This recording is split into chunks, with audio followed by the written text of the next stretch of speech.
मीरा भाईंदरमध्ये प्रताप सरनाईकांनी 200 कोटींची जागा 3 कोटींमध्ये लाटली। विजय वडेट्टीवारांचा सरनाईकांवर गंभीर आरोप। तर तक्रार केल्यास चौकशी होणार, बावनकुळेंचं विधान।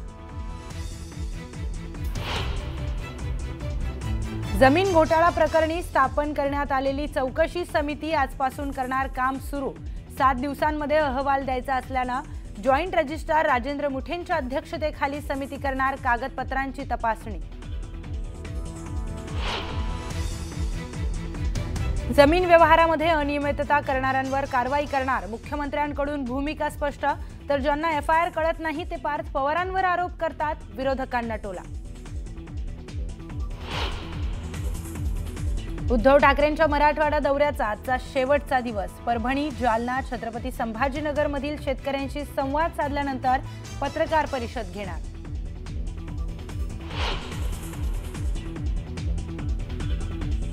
कोल्हापूर महाविकास आघाडी स्थानिक स्वराज्य संस्थांची निवडणूक एकत्रित लढणार। शिवसेना, विनायक राऊत आणि सतेज पाटलांमध्ये पार पडली बैठक। तर स्वाभिमानी शेतकरी संघटनेलाही सोबत घेतलं। हिवाळी अधिवेशन 8 डिसेंबर ते 19 डिसेंबर पर्यंत असण्याची शक्यता। तर विधान भवन सचिवालयाचे कामकाज 28 नोव्हेंबर पासून नागपुरात सुरू होणार।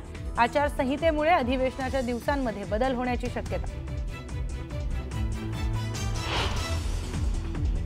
रुपाली चाकणकरांविरोधात विधान केल्यानं रुपाली ठोंबरे पाटलांना पक्षाची नोटीस। शिस्तभंगाची कारवाई का करू नये याचं मागितलं 7 दिवसांमध्ये उत्तर।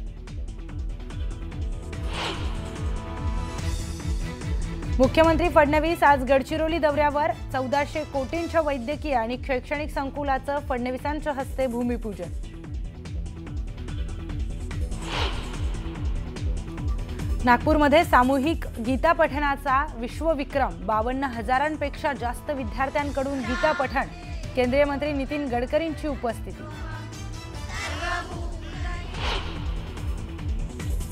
आणि मधुमेह आणि रक्तदाब असणाऱ्यांना आता अमेरिकेमध्ये प्रवेश नाही। रक्तदाब आणि मधुमेहींना व्हिसा, ग्रीन कार्ड देऊ नये अशा ट्रम्प यांच्या सूचना। आरोग्यावरचा सरकारी खर्च वाढत असल्याचं कारण।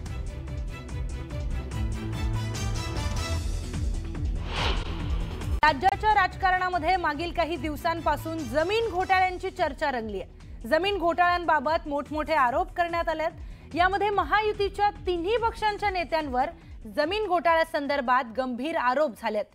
केंद्रीय मंत्री मुरलीधर मोहोळ यांच्यावर जैन बोर्डिंग जमीन व्यवहार प्रकरणी घोटाळ्याचा आरोप झाला। या आरोपानंतर आणि जैन समुदायाच्या आंदोलनानंतर हा व्यवहार रद्द करण्यात आला। हे प्रकरण संपतंय तोपर्यंत लगेच अजित पवारांचा मुलगा पार्थ पवारांवर देखील जमीन घोटाळ्याचे आरोप करण्यात आलेत। पुण्यातील 2 जमीन घोटाळ्या प्रकरणी हे आरोप करण्यात आलेत। कोरेगावची मोक्याच्या ठिकाणची 1800 कोटींची जमीन 300 कोटींमध्ये खरेदी केल्याचा गंभीर आरोप करण्यात आला। या आरोपानंतर उपमुख्यमंत्री अजित पवारही चांगलेच वादात सापडले। त्यानंतर हाही व्यवहार रद्द करण्यात आल्याचं कळतंय। तर अशातच काँग्रेस नेते विजय वडेट्टीवार यांनी मंत्री प्रताप सरनाईकांवर भ्रष्टाचाराचा आरोप केलाय।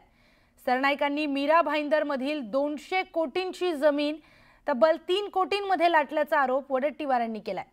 त्यामुळे महायुतीतल्या 3 पक्षातील 3 वेगवेगळ्या नेत्यांवर झालेले आरोप आणि त्या आरोपांचं टायमिंग याची देखील जोरदार चर्चा राजकीय वर्तुळात सुरू झाली आहे।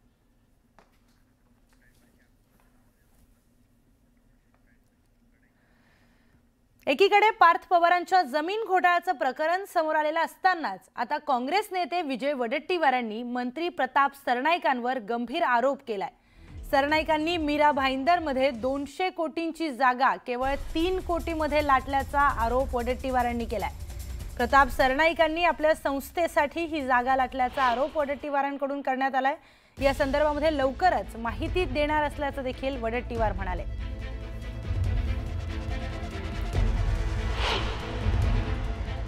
मंत्री सरनाईकने स्वतःच्या एज्युकेशन संस्थेला मीरा भाईंदरमधील प्राइम लँड 4 एकर ज्याची किंमत 200 कोटी रुपये आहे, मार्केट व्हॅल्यू 3 कोटी रुपयामध्ये घेतली। मंत्र्यांना स्वतःच्या संस्थेच्या नावाने अशी जागा चॅरिटेबल संस्थेच्या नावाने घेता येतं का? आणि हे जर होऊ शकतं तर महाराष्ट्र लुटून खा, आम्ही डोळे बंद करून बसतो। लुटा, आओ लुटो, महाराष्ट्र बेचो। अशीच म्हणायची पाळी आता या सरकारच्याकडून अपेक्षित आहे. त्याचं सर्वे नंबर पासून सगळी माहिती माझ्याकडे आहे आणि हे घोटाळे कुठेतरी थांबले पाहिजेत. त्याची चौकशी पुन्हा करावी लागेल. वडेट्टीवार कुठल्या प्रकरणाबद्दल बोलतात आहे, त्यांनी जर मला काही तक्रार दिली वडेट्टीवारजींनी, केवळ हे लोक मीडियात बोलतात. प्रश्न आहे की तक्रार दिली पाहिजे ना, तक्रार दिली तर त्यावर काही चौकशी होईल. पुढची महत्त्वाची बातमी आपण पाहूयात. पार्थ जमीन प्रकरणामध्ये स्थापन करण्यात आलेली चौकशी समिती आजपासून कामकाजाला ती सुरुवात करणार आहे. 7 दिवसांमध्ये अहवाल द्यायचा असल्यानं जॉईंट रजिस्ट्रार राजेंद्र मुठेंच्या अध्यक्षतेखाली ही समिती कागदपत्रांची तपासणी करणार आहे. या तपासातून काय समोर येईल याकडे आता राज्याचं लक्ष लागलंय.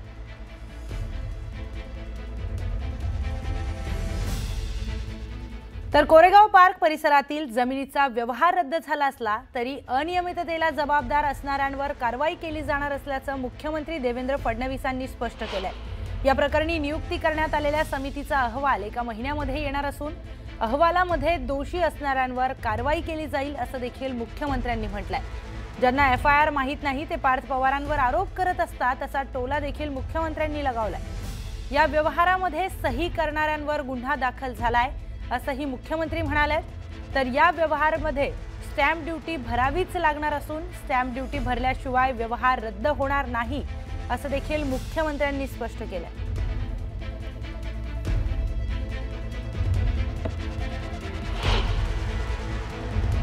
तरी देखील जी काही क्रिमिनल केस दाखल झालेली आहे ती यांनी संपणार नाही. त्या संदर्भातल्या ज्या काही अनियमितता आहेत त्याला जो कोणी जबाबदार असेल त्याच्यावर पुढची कारवाई होईल. यासोबत एक पॅरलल इन्क्वायरी जी चाललेली आहे ACSच्या अंतर्गत एक कमिटी आम्ही केलेली आहे. त्याच्याही अंतर्गत सगळी चौकशी करून 1 महिन्यामध्ये त्याचा अहवाल आम्ही घेऊ. त्याच्यामध्ये याची किती व्याप्ती आहे, अजून कोण कोण याच्यामध्ये आहेत या संदर्भातली सगळी माहिती मिळेल आणि मग त्यानुसारच पुढची कारवाई ही केली जाईल. ती जी कंपनी आहे त्या कंपनीचे जे ऑथराइज सिग्नेटरी आहेत त्या सिग्नेटरीवरच FIR दाखल होतो. तो FIR दाखल झाला आहे. पण हे आपण लक्षात घेतलं पाहिजे की ज्यावेळेस एखादा FIR होतो याच्यामध्ये ज्यांनी साईन केली ते, ज्यांनी विक्री केली ते, ज्यांनी त्या संदर्भात चुकीचं रजिस्ट्रेशन केलं ते, ज्यांनी फेरफार केला ते, अशा सगळ्यांवर हा FIR दाखल झालेला आहे. याच्या चौकशीच्या दरम्यान अजून जर कोणाची नावं आली, कोणाचा संबंध आला तर त्यांच्यावरही कारवाई ही होत असते. पण आता जो FIR केलेला आहे त्याच्यामध्ये कोणालाही डावललेलं नाही. तर दरम्यान मुख्यमंत्र्यांनी चौकशी समिती नेमली आहे. 1 महिन्यामध्ये समितीचा अहवाल येईल. त्यानंतर दूध का दूध आणि पाणी का पाणी होईल अशी प्रतिक्रिया उपमुख्यमंत्री एकनाथ शिंदे यांनी दिली आहे. अजीत पवार के बेटे पार्थ पवार पे प्राथमिकी दर्ज हुई है, उसको लेकर क्या कहेंगे? देखिए, मुख्यमंत्री जी ने जांच समिति बैठाई है और 1 महीने में उसका रिपोर्ट आएगा. जो भी है दूध का दूध पानी का पानी हो जाएगा. दरम्यान या प्रकरणामध्ये कोट्यावधींचा व्यवहार झाल्याचे आरोप विरोधकांनी केलेत. मात्र 1 रुपयाचाही व्यवहार झाला नाही असं अजित पवार माध्यमांसमोर येऊन म्हणालेत. त्याचसोबत मीडिया कंपनी जरी पार्थ पवार आणि दिग्विजय पाटलांची असली तरी या व्यवहाराबाबत दोघांनाही कल्पना नव्हती असा दावा देखील दादांनी केलाय.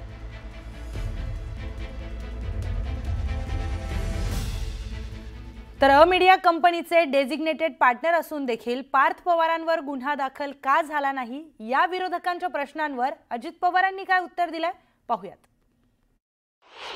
काही जणांनी विचारलं की बाबा त्या कंपनीमध्ये पार्थ पवार असताना त्यांना कसं काय त्यांचं नाव टाकलं गेलं नाही.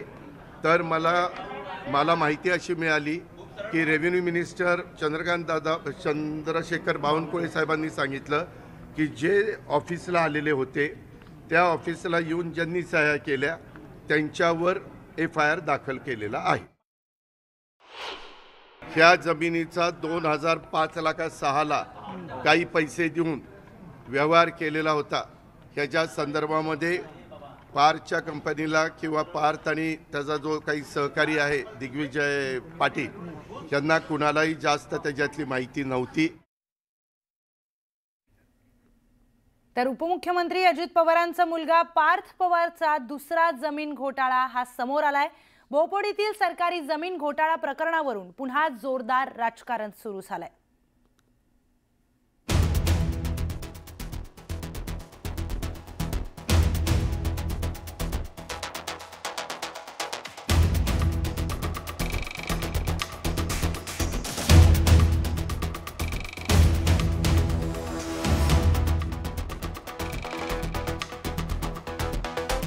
पार्थ पवार यांच्या घोटाळ्याचा दुसरा धमाका उजेडात आलाय।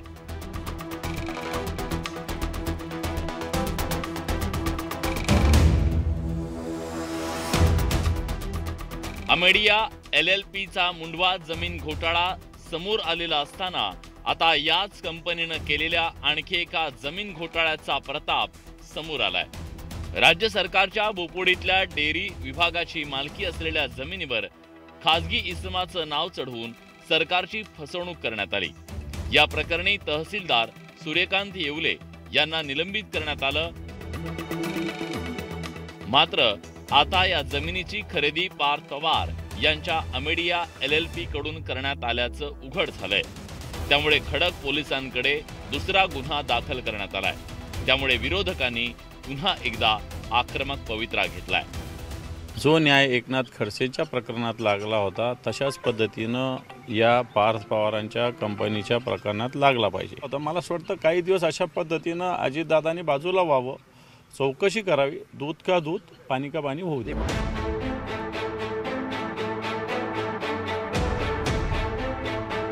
पार्थ पवारांच्या जमीन घोटाळ्याच्या प्रकरणामुळे बॅकफूटवर गेलेल्या सत्ताधाऱ्यांनी त्यावर काय प्रतिक्रिया दिली आहे जाणून घेऊया। पार्थ पवारांची या तीळ मात्र ही चूक नाही। जे काही चालली आहे मीडिया ट्रायल हा एक सूत्रबद्ध कटाचा भाग आहे। जाणीवपूर्वक अजितदादांना आता निवडणुकीच्या तोंडावर बदनाम करण्याकरता एक ट्रॅप आहे। आता हा ट्रॅप कोणाचा आहे हे तुम्ही विचारू नका, आमच्या बऱ्याच काही गोष्टी लक्षात येतात, पण आम्हाला मर्यादा आहेत। बोपोडीतील सरकारी जमीन घोटाळ्याचं प्रकरण नेमकं काय आहे त्यावर एक नजर टाकूया। 15 एकर जमीन कृषी विभागाच्या ताब्यात होती। तहसीलदार येवलेंकडून त्यातील नावांमध्ये फेरफार करण्यात आला। हेमंत गावडे, राजेंद्र विध्वंस, ऋषिकेश विध्वंस, मंगल विध्वंस, विद्यानंद पुराणिक, जयश्री एकबोटेंच्या नावे जमीन करण्यात आली। जमिनीचं कुलमुखत्यार पत्र शीतल तेजवानीच्या नावे करण्यात आलं। पार्थ पवारांच्या कंपनीनं तेजवानींकडून जमीन खरेदी केली। जमिनीच्या ताब्यासाठी पार्थ पवारांच्या कंपनीचं पत्र देण्यात आलं। या प्रकरणी तहसीलदार येवलेंसह 9 जणांविरोधात गुन्हा दाखल करण्यात आलाय। पुणे पोलिसांनी खडक पोलीस ठाण्यात दाखल केलेल्या कृषी विभागाच्या जागेवरती खासगी व्यक्तींच्या नावाची नोंद करून ती जागा कुलमुखत्यारांमार्फत पार्थ पवार यांच्या कंपनीला द्यायचा जो प्रकार घडला, ती जागा ही तीच जागा आहे जी राज्य सरकारच्या कृषी विभागाच्या मालकीची आहे। देवरे यांच्या मदतीनं खासगी व्यक्तींची नावं या सरकारी मालमत्तेच्या प्रॉपर्टी कार्डमध्ये नोंदवून ती जागा तेजवानी यांच्या नावे कुलमुखत्यार पत्र करून देण्यात आली आणि याच कुलमुखत्यार पत्राच्या आधारे तेजवानी यांनी ही जागा विकली ती पार्थ पवार यांच्या कंपनीला। पार्थ पवार यांचे सलग 2 जमीन घोटाळे राज्याच्या समोर आलेत।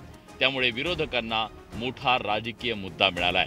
तर दुसरीकडे नगरपालिका निवडणुकांच्या तोंडावर अजित पवारांच्या राष्ट्रवादी काँग्रेसची कोंडी झाल्याचं पाहायला मिळतंय।